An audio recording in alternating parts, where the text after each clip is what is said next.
Assalamualaikum warahmatullahi wabarakatuh. Alhamdulillah wassalatu wassalamu ala Rasulillah. Segala puji bagi Allah Jalla Jalaluh. Salawat dan salam semoga senantiasa tercurahkan untuk baginda Nabi kita Muhammad alaihi salatu wassalam. Amma ba'd, kaum muslimin yang semoga dirahmati oleh Allah Jalla Jalaluh. Kita lanjutkan kajian kita.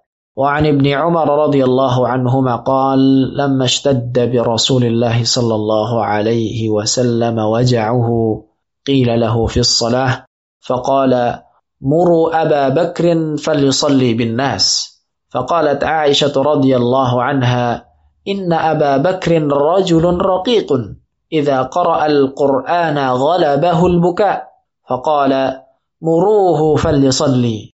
وفي رواية عن عائشة رضي الله عنها قالت قلت إن أبا بكر إذا قام مقامك لم يسمع الناس من البكاء متفق عليه. Dari Ibnu Umar radhiyallahu anhuma, dia menceritakan, ketika sakit Rasulullah sallallahu alaihi wasallam semakin parah, maka ditanyakan kepada beliau tentang siapakah imam salat. Beliau menjawab, suruhlah Abu Bakar untuk mengimami salat orang-orang. Akan tetapi Aisyah radhiyallahu anha berkata, sesungguhnya Abu Bakar adalah seorang yang sangat lembut hatinya. Jika membaca Al-Quran, dia tidak bisa menahan tangisannya. Namun beliau bersabda, suruhlah dia untuk menjadi imam salat. Dalam sebuah riwayat dari Aisyah radhiyallahu anha, dia bercerita, aku berkata, sesungguhnya Abu Bakar itu jika menempati posisimu sebagai imam, maka orang-orang tidak akan bisa mendengar bacaan Al-Qurannya oleh karena dia menangis. Iya, ketika Rasul SAW sakitnya Nabi SAW itu sekitar 10 hari. Jadi 5 hari pertama beliau masih sempat mengimami sholat. Tapi setelah itu udah parah. Beliau semakin tidak mampu menjadi imam. Ketika itu sholat Isya, Rasul SAW bertanya, asallan nas, apakah orang-orang sudah sholat? Belum. Akhirnya Nabi SAW minta dikumpulkan air, di bejana beliau mandi, beliau mau bangkit pingsan lagi. Sampai seperti itu 3 kali. Karena sudah tidak mampu, maka Nabi SAW mengatakan, muru Abu Bakrin falyusalli binnas. Suruh Abu Bakar ngimam. Aisyah radhiyallahu anha nggak ingin bapaknya jadi imam. Dia takut orang-orang akhirnya ketika mendengar suaranya Abu Bakar nanti gimana? Kok bukan suaranya Nabi alaihissalam? Maka Aisyah berpendapat, jangan Abu Bakar, Umar aja yang disuruh.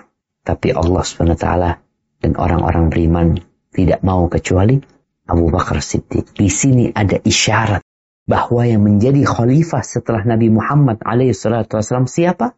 Abu Bakar Siddiq radhiyallahu anhu. Berbeda dengan riwayat orang-orang Syiah yang mengatakan yang jadi imam Ali bin Abi Thalib. Bahkan bagaimana ceritanya ya, Abu Bakar menjadi imam itu tanpa izin. Maka ketika jadi imam dipindahkan Abu Bakar. Bukan. Nabi alaihissalam. Ini hadis riwayat Imam Bukhari dan Muslim. Nabi yang nyuruh. Aisyah menyebutkan alasan dia. Kenapa Abu Bakar nggak pantas jadi imam gantikan Nabi SAW. Dia suaranya lembut gitu loh. Suaranya juga nanti kalau dia nangis. Dia kalau baca Quran biasanya nangis. Nanti nggak akan dengar orang-orang di belakangnya. Tapi Nabi SAW tetap menyuruh agar Abu Bakar yang menjadi imam. Ketika beliau menjadi imam dalam urusan sholat, maka beliau pantas menjadi imam dalam urusan dunia.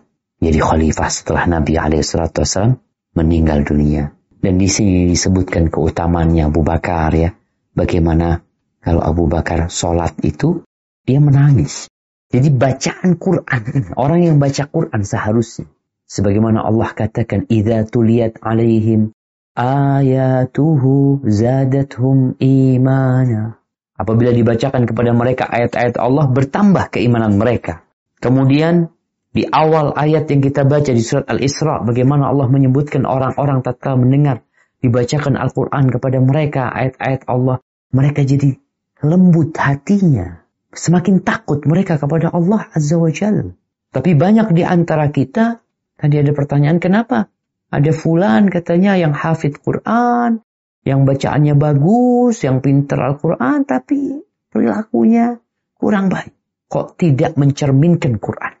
Karena banyak orang yang cuma menghafal huruf-hurufnya saja, tanpa mau menghayati makna, apalagi mengamalkannya dalam kehidupannya.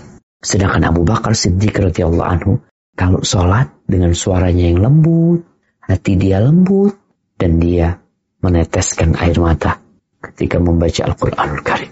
Jamaah rahimakumullah, itu yang bisa kita kaji. Semoga ilmu yang kita kaji hari ini berguna buat kita dan bisa kita amalkan dalam kehidupan kita. Dan semoga Allah menerima amalan kita.